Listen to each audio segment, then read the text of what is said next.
Hey guys, welcome back to our YouTube channel medical and nurses सब।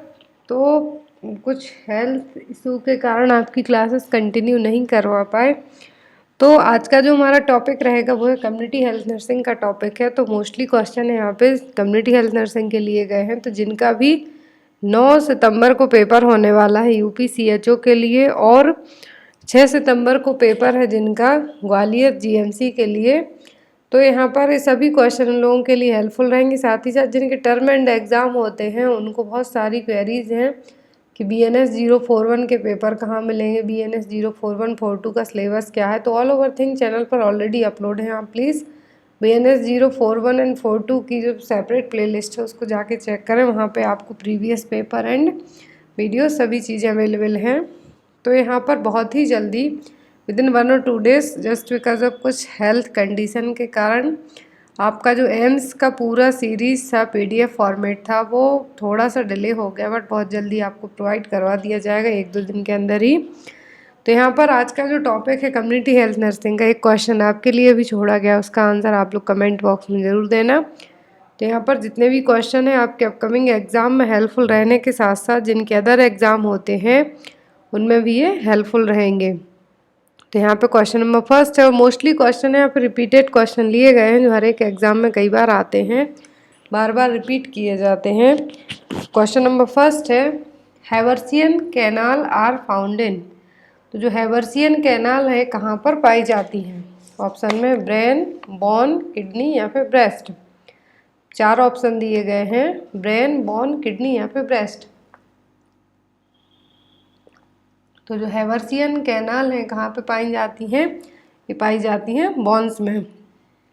और एक question अभी रिसेंट में जो GMC पेपर हुआ है उसमें भी आया था। तो यहाँ पर आपका आंसर क्या होगा? B. Next is, in males what is the normal range of haemoglobin. तो मेल में हीमोग्लोबिन की जो नॉर्मल रेंज है वो क्या होती है? ऑप्शन में 12 to 16 ग्राम पर डेसीलीटर, 10 to 12 ग्राम पर डेसीलीटर, 11 to 15 ग्राम पर डेसीलीटर, 14 to 18 ग्राम पर डेसीलीटर। तो जो मेल में यहाँ पर रेंज पूछी गई है, यहाँ पर पूरा एडल्ट नहीं रखा गया है, ओनली मेल के लिए पूछा है। तो कितनी रेंज होगी? तो जो मेल के लिए रेंज होती है हीमोग्लोबिन की, ये कितनी होती है? 14 से 18 ग्राम पर डेसीलीटर। कितनी? 14 से 18 ग्राम पर डेसीलीटर। यदि फीमेल के लिए पूछते हैं तो 12 से 16 ग्राम पर डेसीलीटर। तो यहाँ पर दोनों की अलग अलग रेंज पूछी गई है। अभी स्टार्टिंग के 2-3 क्वेश्चन है वो रिसेंट में आए हुए एग्ज़ाम के क्वेश्चन है। तो ये रिसेंट के एग्ज़ाम में बस नहीं आए हैं, पहले के भी एग्ज़ाम में आ चुके हैं। नॉर्मल रेंज मेल में पूछते हैं तो 14 से 18 ग्राम पर डेसीलीटर। इनकेस फीमेल में पूछते हैं तो कितना है? फीमेल और वुमेन में 12 से 16 ग्राम पर डेसीलीटर, 12 to 16 ग्राम पर decilitre. Next is, best test for diagnosis of organic mental disorder is. Organic mental disorder को डायग्नोस करने के लिए बेस्ट टेस्ट कौन सा होगा? ऑप्शन में sentence completion test, Rorschach test, Bender gestalt test and thematic appreciation test. तो best test कौन सा होगा ऑर्गेनिक मेंटल डिसऑर्डर के लिए? तो वो है बेंडर जेसॉल्ट टेस्ट। इसमें जो बेंडर जेसॉल्ट टेस्ट है इसका दूसरा नाम क्या है? वेंडर विजुअल मोटर जेसाल टेस्ट, जिसको जेंडर जेसाल टेस्ट के नाम से भी जानते हैं, जो कि एक साइकोलॉजिकल टेस्ट है। इसमें जो मेंटल हेल्थ प्रैक्टिशनर है वो आपका visual motor functioning, developmental disorder, neurological impairments को चेक करेगा। बच्चों की एज जब 3 साल से लेके ओल्डर एंड एडल्ट तक में टेस्ट है जो यूज़ किया जाता है। इसमें आपकी जो न्यूरोलॉजिकल फंक्शनिंग क्या है, डेवलपमेंटल कोई डिसऑर्डर तो नहीं है, और विजुअल मोटर फंक्शनिंग क्या है उसको इस टेस्ट में असेस किया जाएगा।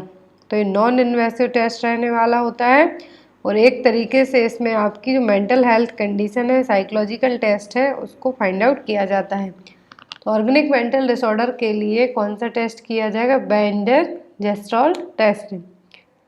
Next is, fever is defined as temperature greater than. तो फीवर कब कंसीडर किया जाता है? जब टेम्परेचर कितना हो? ऑप्शन में 38 degree Celsius, 35 degree Celsius, 37 degree Celsius या फिर 36 डिग्री सेल्सियस। तो फीवर को कब कंसीडर किया जाता है? जब टेम्परेचर कितना हो? More than 38 degree Celsius. कितना? 38 डिग्री सेल्सियस। तो यहाँ पर इनकेस आपको यहाँ पे जो दो फॉर्मूला आप देख सकते हैं, एक है सेल्सियस को फ़ारेनहीट में कन्वर्ट करने का, दूसरा है फ़ारेनहीट को सेल्सियस में कन्वर्ट करने का। एग्ज़ाम में आपको डायरेक्ट फार्मूला नहीं पूछा जाता है, कभी कभी आपको वैल्यू पूछी जाती है कि यदि 38 डिग्री सेल्सियस दिया है तो इसको आप फ़ारेनहीट में कन्वर्ट कीजिए। तो यहाँ पे यदि सेल्सियस टू फ़ारेनहीट कन्वर्ट किया जाता है तो क्या फॉर्मूला होगा? Fahrenheit to Celsius. तो यहाँ पे दो फॉर्मूला है। तो सेल्सियस टू फ़ारेनहीट के लिए क्या दिया गया है? 9 divided by 5 into C plus 32। और फ़ारेनहीट को सेल्सियस के लिए क्या कहा गया है? सॉरी, सेल्सियस को फ़ारेनहीट में कन्वर्ट करने के लिए क्या कहा गया है? C equal to 5 divided 9 into F minus 32। तो ये दोनों फार्मूला आपको याद रखना है, आपको एग्जाम में पूछे जा सकते हैं, बहुत ही इजी है इनको याद रखना। फीवर कब माना जाता है? और पायरेक्सिया कहें हम जिसको, जब टेम्परेचर कितना हो? 38 डिग्री सेल्सियस से ज़्यादा। Next is the most common form of childhood brain tumour is. तो बचपन में होने वाला जो ब्रेन ट्यूमर है, मोस्ट कॉमनली कौन सा ब्रेन ट्यूमर होता है? ऑप्शन में मेड्यूलोब्लास्टोमा, ग्लियोमा, एस्ट्रोसाइटोमा या फिर एपेंडियोडोमा। तो चाइल्डहुड ब्रेन ट्यूमर पूछा है, तो चाइल्डहुड बचपन में ही जो ब्रेन ट्यूमर होता है तो वो कौन सा? वो मेड्यूलोब्लास्टोमा। कौन सा? मेड्यूलोब्लास्टोमा है जो मोस्ट कॉमनली होने वाला, बचपन में होने वाला ब्रेन ट्यूमर है। Next is all the following are feature of severe dehydration except. तो सीवियर डिहाइड्रेशन के सभी फीचर हैं और साइन सिम्टम है किसी एक को छोड़कर। ऑप्शन में delayed capillary refilling time, sunken fontanelles, dry oral mucosa या फिर अलर्ट मेंटल स्टेटस। तो सीवियर डिहाइड्रेशन में क्या होगा? आपका जो कैपिलरी रिफिल टाइम है वो डिले हो जाएगा, सनकैन फॉन्टेनल होगा, ड्राई ओरल म्यूकोसा होगा, पेशेंट थर्स्टी होगा, लेथार्जिक होगा, डायरिया होगा उसको। बट जो नहीं होगा वो होगा अलर्ट मेंटल स्टेटस, क्योंकि आपकी डिहाइड्रेशन के टाइम पर मेंटल स्टेटस है जो बिल्कुल भी आप अलर्ट नहीं होंगे, आप बहुत ही लेज़ी फील करेंगे। तो यहाँ पे आपको यदि क्वेश्चन इस तरीके से आता है कि सीवियर डिहाइड्रेशन के साइन सभी हैं किसी एक को छोड़ के, तो जो नहीं है वो क्या है? अलर्ट मेंटल स्टेटस, क्योंकि डिहाइड्रेशन में आपका जो मेंटल स्टेटस है बिल्कुल भी अलर्ट नहीं रहेगा। आप यदि नॉर्मल है, ठीक है, तब अलर्ट होंगे, बट जब आपको कोई प्रॉब्लम हो, स्पेशली डिहाइड्रेशन हो या फिर कोई अदर प्रॉब्लम हो, तो उसमें आपकी जो मेंटल कंडीशन है वो भी क्या रहेगी? बिल्कुल डल होगी, ना कि आप अलर्ट होंगे। Next is urea breath test is excelled breath is used to detect the presence of. तो यूरिया ब्रीथ टेस्ट किया जाता है जिसमें एक्सेल किया जाता है, सांस छोड़ी जाती है। तो किसको फाइंड आउट करने के लिए यूरिया ब्रीथ टेस्ट किया जाता है? ऑप्शन में स्टेफाइलोकोकस, स्ट्रेप्टोकोकस, हेलिकोबैक्टर पायलोरी या फिर इश्चेरिचिया कोलाई जिसको हम कहते हैं। तो यूरिया ब्रीथ टेस्ट में आपकी जब सांस छोड़ी जाती है तो किसको फाइंड आउट, किसकी प्रेजेंस का पता करने के लिए टेस्ट किया जाता है? एच पायलोरी का, हेलिकोबैक्टर पायलोरी को फाइंड आउट करने के लिए टेस्ट किया जाता है। तो जो यूरिया ब्रीथ टेस्ट है इसमें क्या किया जाता है कि एक सब्सटेंस होता है, इसको हम यूरिया कहते हैं, इसको आपके लिए क्या कहा जाता है? ड्रिंक करने के लिए दिया जाता है। और जब आप ब्रीथ करते हैं तो आपको एक बैग दिया जाता है, तो उस बैग को आपके लिए क्या करना है? मुंह के पास लगाना होता है। जब आप जो सांस छोड़ते हैं, आपकी बॉडी से जो सांस छोड़ी जाती है, तो यूरिया आपकी बॉडी में जाके CO2 में यदि कन्वर्ट होती है, तो इस टेस्ट से आपको कितनी नॉर्मल लेवल से यदि ज़्यादा गैस आती है, दैट मीन्स आपको क्या हेलिकोबैक्टर पायलोरी प्रेजेंट है। यहाँ पर यूरिया प्लस CO2 का जो रिएक्शन होगा तो ये क्या करेगा? उस ब्रीदिंग में फाइंड आउट किया जाएगा कि हेलिकोबैक्टर पायलोरी प्रेजेंट है या नहीं। तो इसमें क्या किया जाता है? यूरिया आपको पिलाया जाएगा यूरिया पिलाने के बाद क्या होगा, CO2 और NH3 जो यूरिया है इसका कुछ रिएक्शन होगा, आपको एक बैग दिया जाएगा, उसमें सांस छोड़ने के लिए कहा जाएगा, तो उसमें आपकी जो सांस रहेगी उसी की टेस्टिंग की जाएगी। तो उससे आपको पता चलेगा कि इस टेस्ट में हेलिकोबैक्टर पायलोरी बैक्टीरिया प्रेजेंट है या नहीं। Next is all the following reflexes are present at birth except, तो एट बर्थ होने वाले रिफ्लेक्सेस हैं जो सभी हैं किसी एक को छोड़कर। ऑप्शन में sucking reflex, parachute reflex, Moro reflex या फिर पाल्मर ग्रास्पिंग रिफ्लेक्स। तो एट द बर्थ जो रिफ्लेक्स प्रेजेंट होंगे वो सकिंग रिफ्लेक्स होगा, मोरो होगा, पाल्मर ग्रास्पिंग रिफ्लेक्स होगा। पैराशूट रिफ्लेक्स जनरली 9 मंथ की एज में देखने को मिलता है, 6 to 9 मंथ की एज में। इसमें क्या होगा, पैराशूट रिफ्लेक्स में एट द बर्थ होने वाला रिफ्लेक्स नहीं है इसमें। पैराशूट रिफ्लेक्स इसमें यदि आप बच्चे को होल्ड किए हुए हैं तो बच्चा नीचे की तरफ झुक के क्या करेगा, अपनी आर्म को एक्सटेंड करेगा, नीचे की तरफ झुक के लटकने की कोशिश करेगा, या आपको ऐसे फील होगा कि बच्चा अब नीचे ना गिर जाए। तो क्या है, पैराशूट रिफ्लेक्स। यहाँ पे आप एक इमेज में देख भी सकते हैं। आपको एग्जाम में स्पेशली जो सेंट्रल गवर्नमेंट के एग्जाम होते हैं उनमें ज़रूर है जो इमेज बेस्ड क्वेश्चन रख दिए जाते हैं। तो यहाँ पर क्या है, पैराशूट रिफ्लेक्स, और जो कि 6 से 9 महीने की एज में अपीयर होता है बच्चों में। Next is nurse is aware that the best place to detect fetal heart sound in the first trimester of pregnancy. First trimester of pregnancy में एज अ नर्स आपको यदि फीटल हार्ट साउंड चेक करनी है तो कहाँ पर करेंगे। Option में at the umbilicus, above the umbilicus, above the symphysis pubis, below the symphysis pubis। तो फीटल हार्ट साउंड यदि हमें चेक करनी है फर्स्ट ट्राइमेस्टर ऑफ प्रेगनेंसी में, तो बेस्ट प्लेस कहाँ पर होगा, तो वो होगा अबव द सिम्फाइसिस प्यूबिस के यहाँ पे। ये देखिए जो रिप्रोडक्टिव सिस्टम है उसमें स्पेशली यूट्रस में जो चेंजेस होते हैं प्रेगनेंसी में तो वो दिए जाते हैं। The pregnancy first trimester of pregnancy that means कब तक का टाइम है, before 12 week of pregnancy, 12 week की प्रेगनेंसी तक का टाइम है। तो उस टाइम पे कहाँ पे आपको हार्ट रेट सुनाई देगी, डिटेक्ट होगी, above the symphysis pubis. And then 16 week से यदि आपसे एग्जाम में आता है कि 16 वीक में यूट्रस कहाँ तक पहुँचेगी, 16 वीक में 3 finger width above the symphysis, और 20 में 3 finger width below the umbilicus, 24 में एट द अम्बलाइकस, 28 में 3 finger width above the umbilicus, and 36 week में एट कोस्टल आर्च तक, और 40 में ये क्या होगा कि जो कोस्टल आर्च है वहाँ से नीचे की तरफ क्या होगी, जो यूट्रस है वो थोड़ा डाउन आएगी। इसको हम लाइटनिंग की प्रोसेस कहने लगते हैं, क्योंकि वेलकम साइन ऑफ प्रेगनेंसी है। तो यहाँ पर जो यूट्रस में चेंजेस देखने को मिलते हैं वो अलग अलग वीक और अलग अलग मंथ में डिफरेंट होते हैं। तो यदि आपसे कहते हैं कि फर्स्ट ट्राइमेस्टर में कहाँ पे चेक करेंगे, अबव द सिम्फाइसिस प्यूबिस में। सेकेंड ट्राइमेस्टर की बात आती है, यदि सेकेंड ट्राइमेस्टर में पूछते हैं तो हमें कहाँ बताना है, एट द अम्बलाइकस। एंड यदि लास्ट ट्राइमेस्टर आपसे पूछते हैं तो आपको 28 वीक से लेके 36 से 40 वीक्स तक के बीच का कोई भी ऑप्शन आता है तो उसको मार्क आप कर सकते हैं।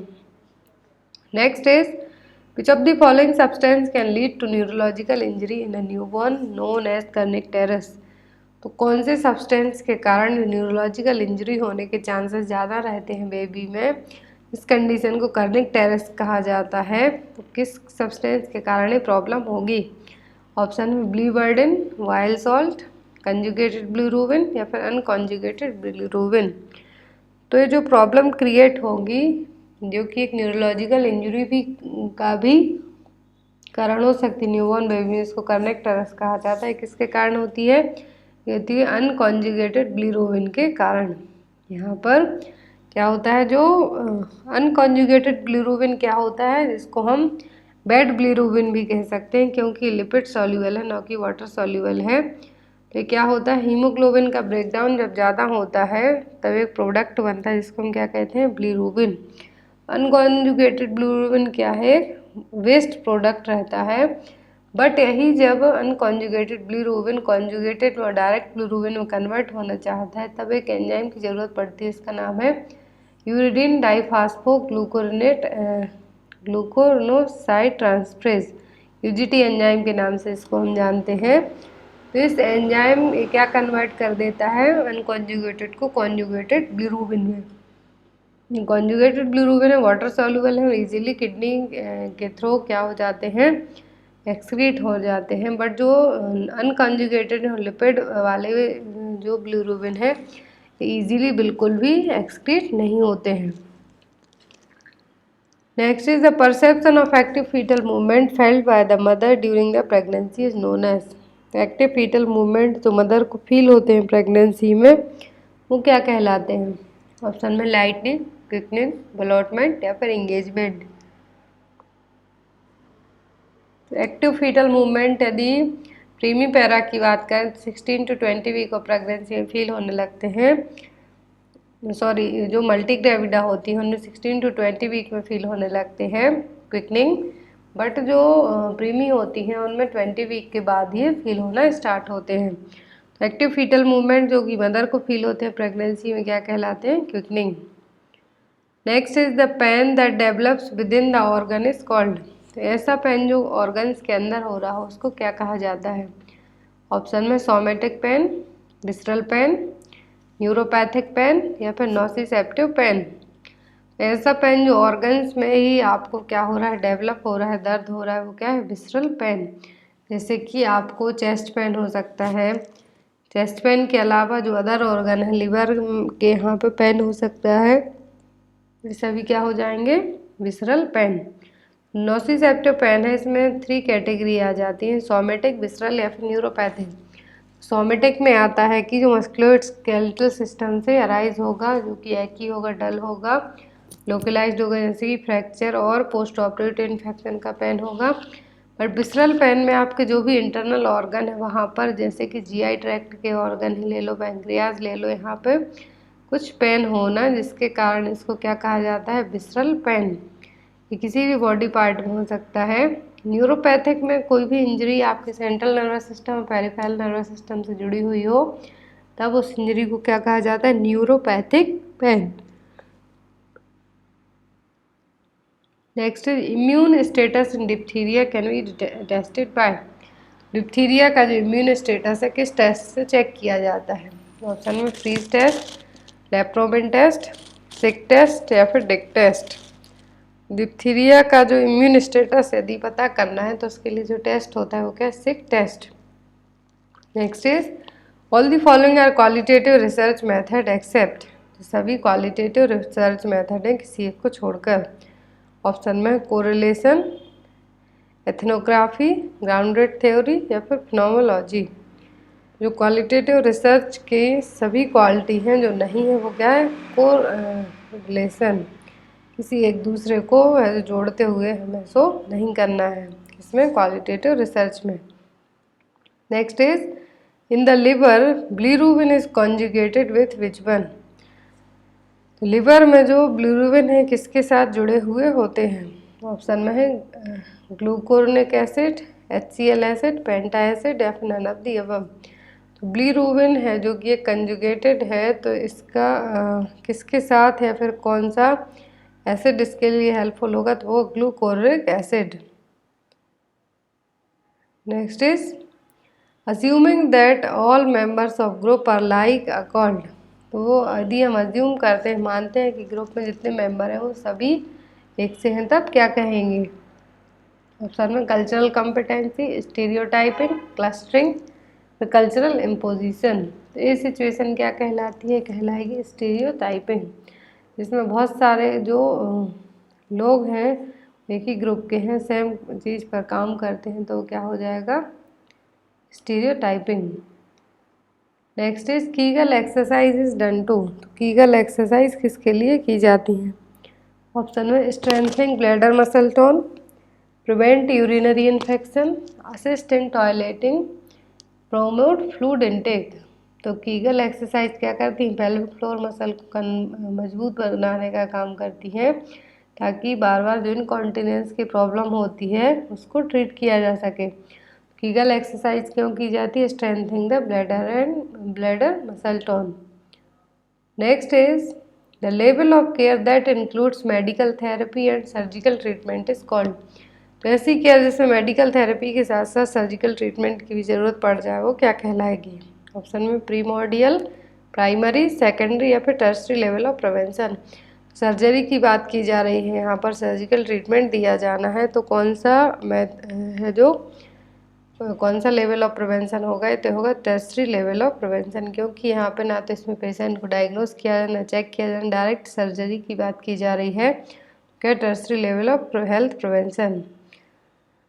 Next is absence of living spermatozoa in semen is called.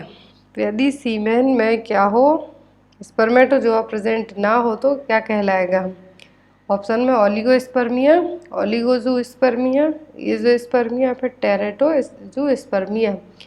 तो लिविंग और जो स्पर्मेटोजोआ है यदि सीमेन में प्रेजेंट नहीं है तो क्या कहलाएगा? वो azoospermia. Next is Widal test belongs to which of the following types. Widal test किस चीज़ से बिडाल टेस्ट है जो किस टेस्ट से बिलोंग करेगा? एग्लूटिनेशन, न्यूट्रलाइजेशन, बैक्टीरियोलाइसिन या फिर प्रेसिपिटेशन टेस्ट। बिडाल टेस्ट है जो कि टाइफाइड को डिटेक्ट करने के लिए किया जाता है, जो ये क्या एग्लूटिनेशन टेस्ट है। Next is medical geniculate bodies form a part of. तो मीडियल जेनिकुलेट बॉडीज हैं कहाँ पे पाई जाती हैं? ऑप्शन में limbic system, motor system, auditory system या फिर विजुअल पैथवे। तो जो मीडियल जेनिकुलेट बॉडीज पाई जाती हैं ऑडिटरी सिस्टम में। कहाँ पे? ऑडिटरी थैलेमस और ऑडिटरी सिस्टम में, जो कि किसके बीच में? इंफीरियर कॉलिकुलस और ऑडिटरी कॉर्टेक्स के बीच में रहने वाला पार्ट है। तो ऑडिटरी सिस्टम जहाँ पर है मीडियल जेनिकुलेट बॉडीज हैं जो पाई जाती हैं। Next most common incision in episiotomy is. तो एपिजियोटॉमी परनियोटॉमी में मोस्ट कॉमन इंसिजन कौन सा है? ऑप्शन में मीडियोलेटरल, मीडियन, लेटरल या फिर लेटरल। जो मोस्ट कॉमन इंसिजन लगाया जाता है वो होता है मीडियोलेटरल इंसिजन। इस तरीके से इमेज में आप देख सकते हैं कि अलग अलग ऑर्गन दिखाए जा रहे हैं, साथ ही साथ बताया जा रहा है कि ये कौन सी एपिजियोटॉमी हो रही है। तो सबसे ज़्यादा जो इंडिया में होती है वो mediolateral episiotomy. Next is the gland is known as suprarenal gland. तो इनमें से सुप्रारीनल ग्रंथि कौन सी है? ऑप्शन में थायराइड ग्लैंड, एड्रिनल, पिट्यूटरी या फिर लिवर। तो सुप्रा का मतलब होता है किडनी के ऊपर, रीनल का मतलब होता है किडनी। तो किडनी के ऊपर जो ग्लैंड होती है सुप्रा रीनल ग्लैंड, इसका दूसरा नाम क्या है? तो है adrenal gland. Next and last question आप लोगों के लिए, इसका आंसर आप लोग कमेंट बॉक्स में जरूर देना। Nursing education was established bye. Nursing education की स्थापना किसने की थी? लेविनाडॉक, लिलियन वॉल्ड, कैलरा वार्टन या फिर फ्लोरेंस नाइटिंगेल। तो आई होप आपको ये क्वेश्चन हेल्पफुल रहे, पसंद आया हो तो लाइक ज़रूर करना। Thank you for watching us, bye bye.